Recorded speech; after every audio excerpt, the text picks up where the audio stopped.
I'm Sergio Explores, and today we're going to explore Kyrgyzstan, also known as the Switzerland of Asia, because over 90% of the country is covered in mountains. In this video, we're going to travel to Issyk-Kul Lake, the second biggest mountain lake in the world, and sleep on a traditional Kyrgyz yurt. I drove to the western shores of Issyk-Kul with my friend Slawa and two random UK guys we met on the bus to experience a night of culture in the yurt camp and experience Kyrgyz life. The Central Asian series continues. Welcome to Kyrgyzstan. Good morning, everybody. Today we're gonna go to the mountains of Kyrgyzstan to Issyk-Kul Lake in this beautiful, beautiful car. We've got a RAV4 with a Kyrgyz plate on it. This cost about $150 for 2 days, and we're gonna use it to road trip through Kyrgyzstan. Join us today. The Kyrgyz road infrastructure wasn't the best, but we tried to make the most of it by road tripping and checking out some spots on the way to Issyk-Kul. Our first stop is the Burana Tower. This is probably the most random tower I've ever seen in my travels, but this ancient minaret is centuries old and used to guide the travelers on the old Silk Road. First stop of the day is some guard tower in the middle of the Kyrgyz countryside. A lot of tourists come here because I guess it's like nice old guard tower, but driving along the Silk Road is actually very bumpy. The roads are not very developed, but the landscapes are incredible. I don't know if you can see that in the back, but it's just a lot of mountains. The roads are very Silk Roady, I think. So this is the Burana Tower, and it's made possible by a grant from the US ambassadors. I guess it's an old tower in the old Silk Road facilities back in the old times. This area was an important stop on the ancient Silk Road, and the nomadic clans of Kyrgyzstan moved seasonally around these areas on the yurts. There it is, the ancient Burana Tower. You can just imagine walking down here from the old Silk Road. Making your way from China all the way to Europe. You stop here at the tower, the old village. Wow. Driving through Kyrgyzstan feels like I've gone back in time. The mountains are endless. We passed many villages where people are still riding horses and donkeys to get around. It's quite an experience, and I'm honestly happy that it's not very touristy. Stop number 2, guys. We're at the middle of a gorge. Look at these mountains. Who knew that Kyrgyzstan looked like this? Look at this beautiful, beautiful canyon. Somewhere around 4 to 5 hours driving east from Bishkek, we made it to the western shores of Lake Issyk-Kul. The road stopped the last few kilometers, and we just had a spit of gravel to get us to the yurt camp. All worth it.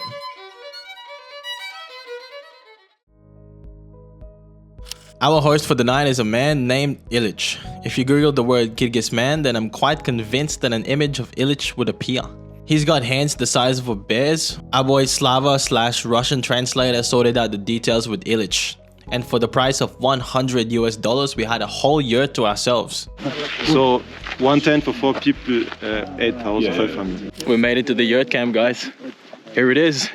After 4-5 hours of driving from Bishkek, the roads were quite horrible on the way. A lot of things under construction, but Issyk-Kul Lake is over there. The yurt camp is here. There's in total about 10 yurts maybe around this place, and there's electricity apparently. Oh wow, nice view of the lake over there. Pretty cool. Getting the selfie with the bro. A new friend. What is your name, sir? Ilyich. Ilyich. All right, there we go. Thank you. So this yurt is actually fully well equipped. It's just like a hostel, but on yurt. There's a shower. Here's a toilet. There's a little bomb gun. Toilet here, sink here. There's just no soap. In here, what do we have? I want to see the shower. The shower's... Wow. The shower's quite decent, actually. The shower's pretty decent. To everyone who made it this far, thank you so much, guys, for watching. I really appreciate it. But I saw an alarming statistic that 99% of you watching this video and my channel right now are not subscribed. Please take a moment and click the subscribe button right now. This will help me bring better videos in the future and show you the world video by video. This place is surprisingly well equipped. I was expecting like a truly camping experience, but I think this is a very touristy operation. It's like a glamping experience in the middle of the Kyrgyz mountains. To be honest, I was quite destroyed on the drive here. Like sitting in the back of the car, that was not the best quality. So it's a lot of motion sickness if you don't like that sort of thing. After settling into a quite fancy, luxurious yurt tent, we made our way to the beautiful Issyk-Kul, which means warm lake in Kyrgyz. This is because even though it's 1.6 thousand meters above sea level, it never freezes because it's so deep and has a lot of salt. Wow, how nice is this? Beautiful sunset, the voice over there. What a good spot. Here's the very peaceful lakeside. Wow. The price of the yurt also included homemade Kyrgyz food. I'm assuming it's made by one of Ilyich's wives. The mega yurt in the middle of the camp hosted all the visitors for our traditional Kyrgyz dinner.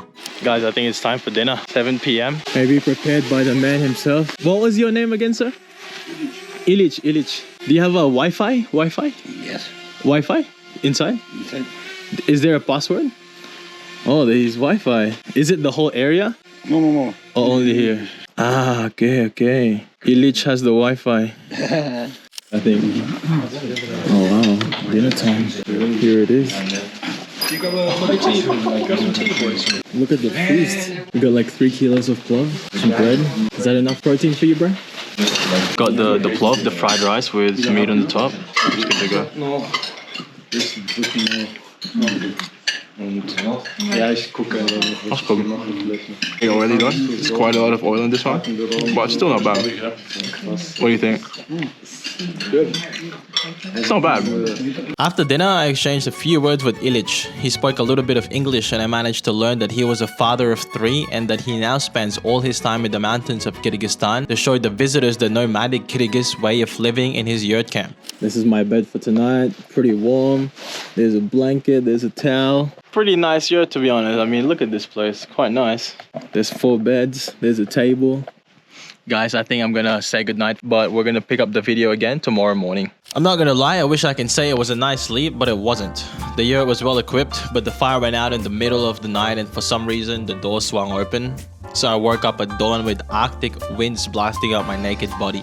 Luckily, Ilyich had some coffee and breakfast ready back in the mega yurt when I woke up. We took it easy, coffee by the lake, enjoying the beautiful lakeside sunshine. We were in no rush to leave this beautiful place. Bro, look at this view. Wow. Sergio, how was the sleep? I'm not gonna lie to you, bro. That sleep was probably one of the worst I've ever had. You have this really thick blanket and he slept with this. And we made the decision to open the door because it was quite sweaty with the oven on. Well, that wasn't probably the smartest decision made last night, to be honest. Like 4 a.m. I felt like Arctic winds blowing through my legs. It was ridiculous, but I had to close it. But I slept after that. And then the guy, Ilyich, that you met last night, he's like knocking on the door and like telling us to wake up for breakfast. So now it's time to wake for breakfast. Like he doesn't play around, this guy. He just tells you what to do and you follow. Real Soviet dude. But yeah, time for brekkie, I guess. Oh, God bless. As the Muslims say, mashallah. Look at that. Absolutely gorgeous. Some nice things in life. Oh, it sounds gorgeous. Very quiet. The only sound is my yapping. What a beautiful day. Blessings on blessings. Ilyich, good morning. Good morning. Good morning, Ilyich. Good. For me, no breakfast? No breakfast? No breakfast, only coffee. Yes, no problem. Thank you. Let's have a look inside. Oh, there it is. Breakfast time. What's for breakfast? Some pieces of meat, some cheese, some bread, some eggs, coffee, powdered milk, hot water. Hot water here. Okay, thank you. Oh, there's the hot water. This is how they boil it. Through this. They boil it through the oven. Ahmad. Morning coffee. This view. One of the best things in life. This is how he's eating the yurt. It might be some sort of feces, I'm not sure. Oh, this is very warm, huh? That's how he heats it up. That's cool. Assalamu alaikum, sir. Alaikum. Wow. And he fills it up with the rocks, I guess. Is it like from this wheelbarrow here. Goes up here, makes the whole thing warm. Is it like with really like a lake, say? So I guess it's a lot of coal and then some like fertilizer at the bottom. How's the night in the yurt, boys? Yeah, it was good, mate. Well, how was the sleep for you, sir? Good. I had a really good blanket, and you also, yeah. He said you slept for 3 hours. Yeah, I heard him sleeping. He's like, I slept for 3 hours. I slept for like 10 hours, mate. Maybe like 9. Dan slept for 10 hours. Man, I think I slept like 5 hours minus like the whole Arctic situation, but everything else was pretty good up until that moment. But it's time to leave the beautiful yurt, I think. It's been a good night. See you later, yurt. Time to head out into the beautiful open space of Kyrgyzstan. See you later, Yurt. When it was finally time to go, we said goodbye to Illich, but there were more stops to make before leaving the camp. I'll be honest with you, I'm not really the biggest hiker, but the boys weren't really taking no for an answer, and before I knew it, I was standing in a mountain ridge as wide as my waist with big huge drops on the side. Color me pleasantly surprised. I knew Kyrgyzstan was beautiful, but the lake, the jagged mountains, the combination of all of this, wonderful. Guys, we're hiking at the moment, going to one of the most beautiful places here, but look what we see. Sergio, I found One of the biggest turds I've ever seen in my life, man. This is bigger than my hand.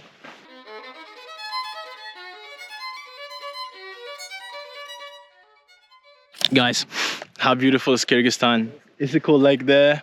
Desert sort of landscape here, incredible canyons over here, and over there are some snowy mountains. You can see all of this in 1/360 of this camera. The boys are up on the ridge. We walked from all the way up there. This is quite sketchy, to be honest. One slip and you're down. It's not the easiest hike, but the guy from the Yurt suggested to come up here. It literally feels like I'm in the landscapes of Afghanistan here. Afghanistan is only like, I don't know, maybe 1,000 kilometers to that direction. It's not that far, and the landscape I would say is quite similar. Afghanistan is like one of those places that you never think you would visit or be around to, but in Kyrgyzstan it's actually not that far, and the landscape's not even that different.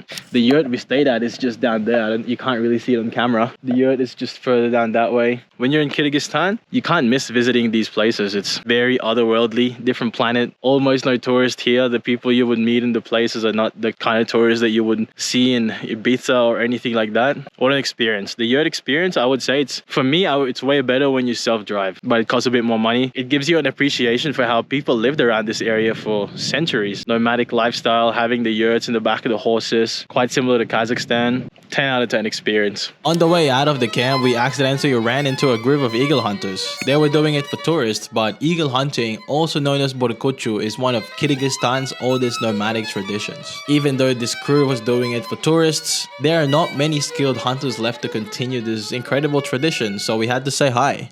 We ran across, you wouldn't believe it, an eagle hunter just in the middle of the the Kyrgyz steppe. But just the things you see doing a road trip across Kyrgyzstan. Assalamu alaikum. Is it okay if I look at the eagle? Does he have a name? Suluke. Look at the size of this eagle. Oh my god. That's insane. Oh my god, man, that's massive. I'm from the Philippines. You? Kyrgyz? Kyrgyz. What's your name, bro? Nur Sultan, my name. Nur Sultan, like the cap, like Astana, yeah? Astana, yeah. Wow. Hey man, salam alaikum, bro. We were just driving and we saw the eagle. Altınmek. Sakmek? Altınmek. Altamek. Colt. Goth. Altın gold. Oh my god, I love your clothes, man. Looks so sick. That's an eagle. Yeah, eagle, golden eagle. Wow, this thing is massive. Massive eagle, man. That's insane. I think it's just a normal tour that they're doing. It's not like real eagle hunting. I think real eagle hunting is very hard to actually do these days. I think it might be illegal, and you have to go like very remote to see the eagles. But you can still do the tourist stuff and like do the tour, see the eagles, that sort of thing. But the guys were very nice, so they were just happy to let us see the eagles. I love Kyrgyzstan. Random stop on the way to Bishkek, full of horses here, and just very, very Soviet sign. There's still the Soviet hammer and sickle. I think it's about the honor of the battle or something. Pretty interesting place. Road tripping through Kyrgyzstan, you need to go to a rest stop and eat. We're gonna go for the most traditional food today, I reckon. Most traditional food in the house. Oh, would you look at that? It's absolutely delicious. This one please, one. Chicken and nuggets. Ah, perfect. Traditional food, man. How good is that? We got all sorts of stuff here. Some raw sausages, some big sausages. Alright, time to pay for this one. I wonder how much this is going to cost. I will bet at least €3. Hello? Yep, 250. Yes. Thank you. Bon appetit. Guys, I'm finally back in the big metropolis of Bishkek, back in a nice hotel room by myself and just chilling. But the time in the yurt was very nice. When you do it, I would recommend to do it self-driving so you can stop along the way and just do things by yourself and just find a nice yurt area like we did. I'll put all the links down below. That was very nice. Thanks for watching this video. It's been a great time, but now I'm going to chill out in the big metropolis of Bishkek and just relax. So thanks for everything. I will see you in the next video. Thanks for joining the ride and exploring Kyrgyzstan with me. Even though I'm not the biggest fan of camping, this was an experience I knew I couldn't miss out on. I had the pleasure of meeting great people and eating great food, and of course, living as the ancient Kyrgyz nomads did. 10 out of 10 experience. The Central Asian series will continue, so please stay tuned and comment your thoughts down below.